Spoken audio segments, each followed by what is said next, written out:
On a cold autumn morning, Evelyn stood in front of the mirror, her wedding gown gleaming under the soft light.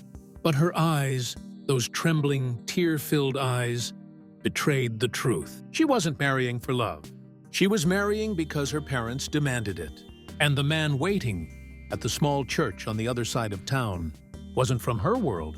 He was a black mechanic, poor, humble, quiet. A man she barely knew, yet was bound to by circumstance. Everyone whispered that this union would end in ruin. But none of them knew that beneath his grease-stained hands lay a secret powerful enough to change both their lives forever. Evelyn came from privilege. Her father, Henry Whitmore, was one of the wealthiest industrialists in 1960s. Alabama, a man who believed bloodlines defined worth. Her life had been laid out like an expensive painting, refined, proper, and predictable.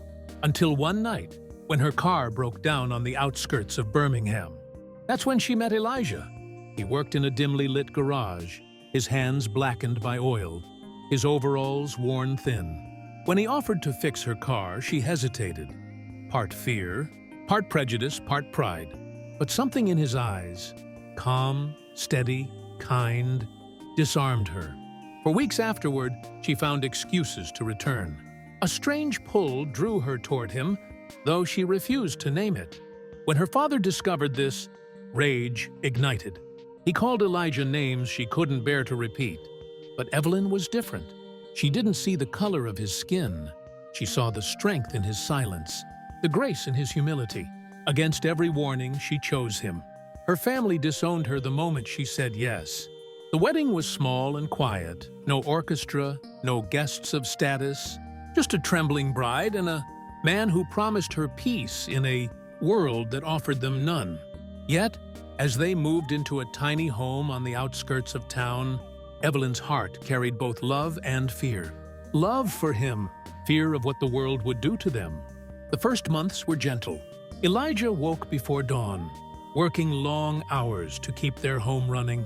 Evelyn tried to adjust, learning to cook, to budget, to live without the luxury she'd always known. But the whispers never stopped. Neighbors stared. Shopkeepers refused to serve her.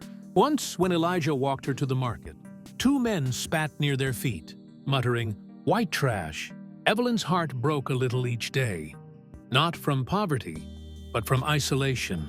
Her old friends crossed the street to avoid her. Her mother returned her letters unopened. Elijah never complained. He endured the stares, the insults, the nights he returned home with bruised knuckles after accidents at work. When Evelyn begged him to quit, he smiled faintly and said, "Some battles we fight quietly."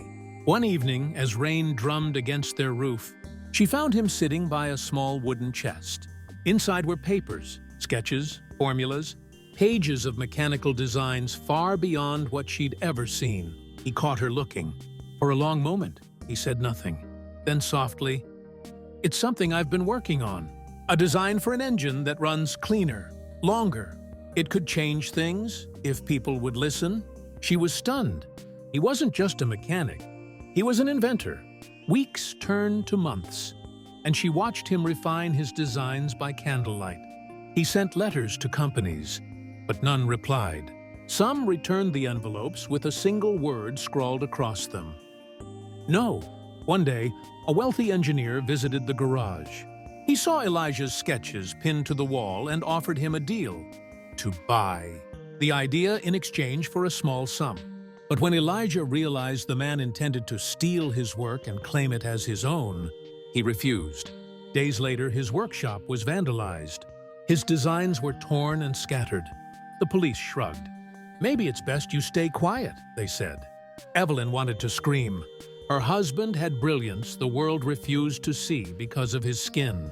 But Elijah kept going. Every night she'd hear the soft scrape of pencil against paper, the sound of a man refusing to be erased.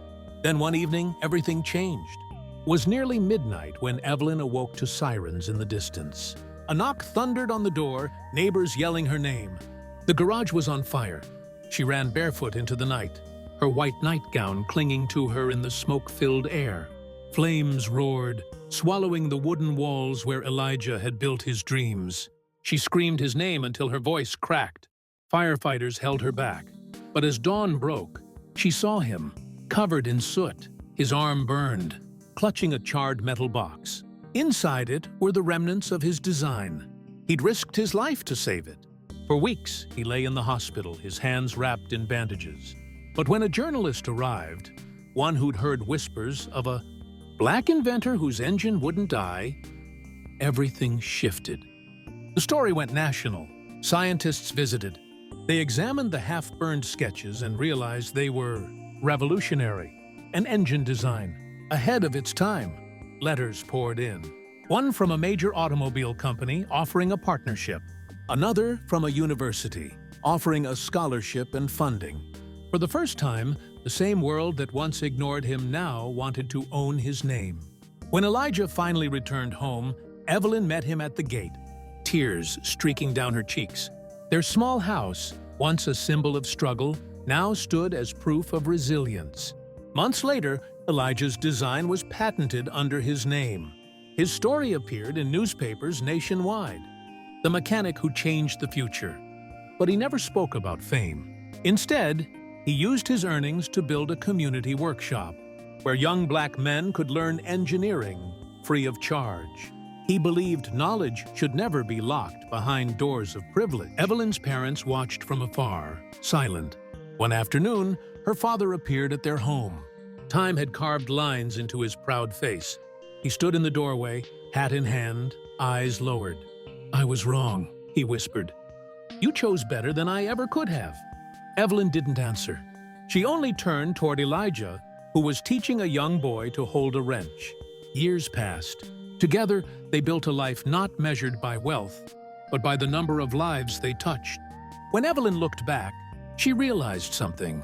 The world had changed, not suddenly, but slowly, through people like Elijah, who refused to surrender dignity for acceptance.